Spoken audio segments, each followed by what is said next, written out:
బ్రహ్మాండంగా ఉంది. ఎందుకంటే అది ప్రజలు ఆలోచిస్తున్నారు.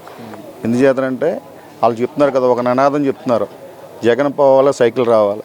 ఎందుకు పోవాలన్నది ప్రజలు ఆలోచించుకుంటున్నారు. ఎందుకంటే అమ్మఒడి ధర 15,000 రూపాయలు ఇస్తున్న జగన్ పోయి చంద్రబాబు నాయుడు మొండి చేతితో చంద్రబాబు నాయుడు రావాలా, లేకపోతే ఇంటింటికి వచ్చి పెన్షన్ ఉదయం పూట లెగ్గొట్టి మరి పెన్షన్ ఇస్తుంటే జగన్ పోయి చంద్రబాబు నాయుడు రావాలా, రైతు భరోసా ద్వారా పెట్టుబడి సాయం 13,500 ఇస్తున్న జగన్మోహన్ రెడ్డిని ఓడించి చంద్రబాబు నాయుడు తీసుకొస్తారా? వైఎస్ఆర్ ఆసరా ద్వారా డ్వాక్రా రుణమాఫీ చేసేయడమే కాదు, వాళ్ళకి ఆర్థిక భరోసా నిలబడడానికి 45 సంవత్సరాలు నిండితే చాలు వైఎస్ఆర్ చేయి ద్వారా 18,750 రూపాయలు ఇచ్చి వాళ్ళు నిలబెడుతున్న జగన్ పోయి మొండి చేయి చూపుతున్న చంద్రబాబు నాయుడు రావాలా? రుణమాఫీ చేస్తానని చెప్పి వారిని అన్ని రకాలుగా అణగదొక్కి ఏ గ్రేడ్లో ఉన్నటువంటి డ్వాక్రా రంగాలన్నీ కూడా డి గ్రేడ్ తీసుకొస్తే జగన్మోహన్ రెడ్డి గారు మరలా ఏ గ్రేడ్ని తీసుకొచ్చిన ఘనత జగన్మోహన్ రెడ్డి గారు తక్కితే ఆయన పోయి చంద్రబాబు నాయుడు రావాలా? ఈ పథకాలన్నీ సంక్షేమాలన్నీ కూడా ఇంటి వద్దకి వెళ్ళి ఇస్తున్నారు. మనం ఎవరి ప్రమేయం లేకుండా ఎవరిని అడగకుండా ఈరోజు జగన్మోహన్ రెడ్డి గారు ఇంటి వద్దకే తీసుకొచ్చి ఇస్తుంటే జగన్ పోయి చంద్రబాబు నాయుడు రావాలి. ఎందుచేత రావాలి? ఇన్ని సంక్షేమ పథకాలు ఏ ప్రభుత్వం ఎప్పుడైనా గతంలో అందించిందా?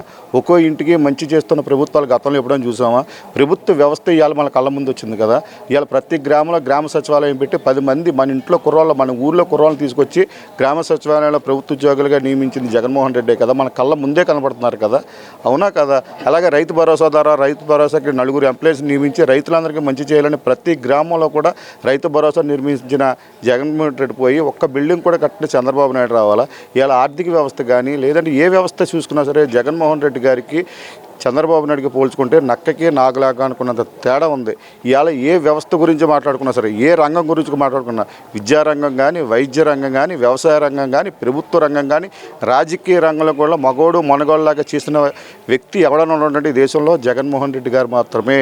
దాని మీద ఏ ప్రభుత్వం ఉన్నా ఎవరున్నా ప్రజలకు మంచి చేయాలనే సంకల్పంతో పనిచేయాలి తప్పితే గతంలో పరిపాలించే చంద్రబాబు నాయుడు అన్ని రకాలుగాను అన్ని వ్యవస్థల్ని సర్వనాశనం చేస్తే ఈ జగన్మోహన్ రెడ్డి గారు ఈ 5 సంవత్సరాల కాలంలో కరోనా సమయం 2 సంవత్సరాలు తీసేస్తే 3 సంవత్సరాల కాలంలో ఇవాళ రాష్ట్రంలో అగ్రగణ్యంలో నిలబడిన వ్యక్తి ఎవరైనా ఉంటే జగన్మోహన్ రెడ్డి గారు. ఎందుకు మనం ఓడించాలి? కార్బన్ నాయసర్ ఇవాళ పేదలకు అందుబాటులో ఉండే వ్యక్తి, బడుగు బలహీన వర్గాలకు అందుబాటులో వ్యక్తి. ఈరోజు తణుకు నియోజకవర్గంలో రిక్షావాడి దగ్గర నుంచి బెంజ్ కారు వేసుకొచ్చి ఎవరైనా వేసుకొచ్చినా సరే అందరికీ అందుబాటులో ఉన్న వ్యక్తి కార్బన్ వెంకటనాయసర్. గతంలో పరిపాలించిన వ్యక్తులకి ఇప్పుడు పరిపాలన చేస్తున్న కార్బన్ నాయసరానికి వ్యత్యాసం చూసుకుంటే గతంలో ఎమ్మెల్యేల దగ్గరికి వెళ్ళాలంటే ఆ ఊర్లో ఎవరో ఒక మధ్యవర్తి నాయకుడి ద్వారానో లేదా చోటామోటా నాయకుడిని కూడా పెట్టి తీసుకెళ్లే పరిస్థితి ఉండేది. కానీ కార్బన్ నాయసరావు వచ్చిన తర్వాత సామాన్యుడు కూడా అందుబాటులో ఉండి సామాన్యుడు కూడా సమస్య ఉంటే సమస్యకి ఆ గ్రామంలో వెంటనే పరిష్కారం చూపించేవాడు. కాబట్టి ఇవాళ కార్బన్ నాయసరావు బడుగు బలహీన వర్గాలు కాదు అందరికీ ఆశాజ్యోతిగా నిలబడ్డాడు. కాబట్టి అన్ని వర్గాలని కార్బన్ నాయసరావుని సమర్థిస్తున్నాయి, ఆయన్ని గెలిపించుకోవాలని కృతనిశ్చయంతో పనిచేస్తున్నాయి. కానీ ఈ 5 ఏళ్ల పాలనలో కార్బన్ నాయసరావు తణుకుని ఏ విధంగా కూడా అభివృద్ధి చేయలేదని చెప్పి ఆరోపిస్తున్నారు. రమ్మానండి అన్న వాళ్ళకి ఎక్కడన్నా చూపిస్తాం. ఇవాళ తణుకు నియోజకవర్గంలో 48 గ్రామాలు ఉన్న ఒక మున్సిపాలిటీ ఉంది. ప్రతి గ్రామంలో కూడా సచివాలయం ఆయన ఆధ్వర్యంలో ఏర్పాటు చేయడం నిజం కాదా? ప్రతి గ్రామంలో కూడా రైతు భరోసా ఆయన ఆధ్వర్యంలో నిర్మించుకోవడం నిజం కాదా? ప్రతి గ్రామంలో వెల్నెస్ సెంటర్ నిర్మించుకోవడం నిజం కాదా? ప్రతి గ్రామంలో నాడు నేడు ధర స్కూల్ని ఆధునీకరించడం నిజం కాదా? ప్రతి గ్రామంలో కూడా ఏదైనా చూసుకుంటే రోడ్లు కానీ భవనాలు కానీ ఏది చూసుకున్నా సరే సంక్షేమ పరంగా కానీ అభివృద్ధి పరంగా కానీ కార్బన్ నాయసరావుతో పోల్చుకుంటే గతంలో ఎప్పుడైనా సరే ఒక బిల్డింగ్ కట్టిన సందర్భాలు ఎక్కడైనా ఉన్నాయా? పడిపోయిన బిల్డింగ్లు కూడా కనీసం నిర్మించుకోలేని పరిస్థితులు ఆ రోజు ఉంటే ఈరోజు ప్రతి గ్రామం వెళ్తే ఈరోజు 4-5 బిల్డింగ్లు నూతన భవనాలు కట్టించిన ఘనత కార్బన్ నాయసరావు దక్కుతుంది. 100% బంపర్ మెజార్టీతో నగ్గడం అతిశయోక్తి కాదు, అది గ్యారంటీగా నగ్గుతారు.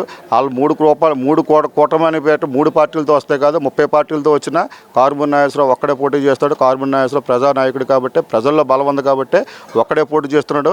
100% కార్బన్ నాయసరావు బంపర్ మెజార్టీ నగ్గుతాడు, ఎటువంటి అతిశయోక్తి లేదు. జగన్ గారి పరిపాలన బాగానే ఉందండి. ఆయన మాట నిలబెట్టుకున్న సీఎం గారండి. ఆయన అన్నమాట ప్రజలకు ఇచ్చిన వాగ్దానాలు నెరవేర్చారు. తండ్రి తర్వాత సీఎం గారు ఆయన తండ్రి ఆదేశాల మేరకు జగన్ గారు కూడా అదే పాటించారు. అంతకుముందు 14 సంవత్సరాలు పరిపాలించే టీడీపీ ప్రజలకు ఏమీ చేయలేదు. ఎంతసేపు ఆడ నాయకులకే ఆడ ప్రభుత్వానికే చేసుకున్నా తప్ప ప్రజల్ని ఎప్పుడూ గుర్తించలేదు. ఇప్పుడు జగన్ గారు వచ్చిన తర్వాత వాలంటీర్లు అన్నారు, వాలంటీర్ల ద్వారాగా పెన్షన్లు కానించి అన్ని పథకాలు కూడా ప్రతి ఇంటికి చేరుతున్నాయి. మాకు ఇబ్బంది ఏమీ లేదండి. ఇప్పుడు లేబర్ని చూస్తున్నారు ఆయన. అది డబ్బున్న వాళ్ళకి అవి ఇష్టం అవ్వట్లేదు. లేబర్లాగా ఉండకూడదని అందరినీ కూడా ప్రతి ఒక్కరికి సహాయం చేస్తున్నాడండి. అంటే అన్న మాట నిలుపుకున్నారు. ఇంకా వాగ్దానం ఇచ్చినవి కాకుండా అన్న మాటలు కాకుండా ఇంకా కొన్ని పథకాలు మా ఊరికి ఇంత డబ్బు ఏ ప్రభుత్వం ఇవ్వలేదు ఎప్పుడు. బాగానే చేస్తున్నారండి. ఏ టయానికి ఎప్పుడు వెళ్ళినా మాకు పదాలు కావాలని అంటే ఎవరికి ఏం చేయలేదు, మాకు పని కావాలని అంటే వెళ్ళి చేశారండి. ప్రతి విషయంలో కూడా చేశారండి. ఆయన చేస్తున్నారండి. మాట దురుసైనా మనసు మంచిదండి అయింది.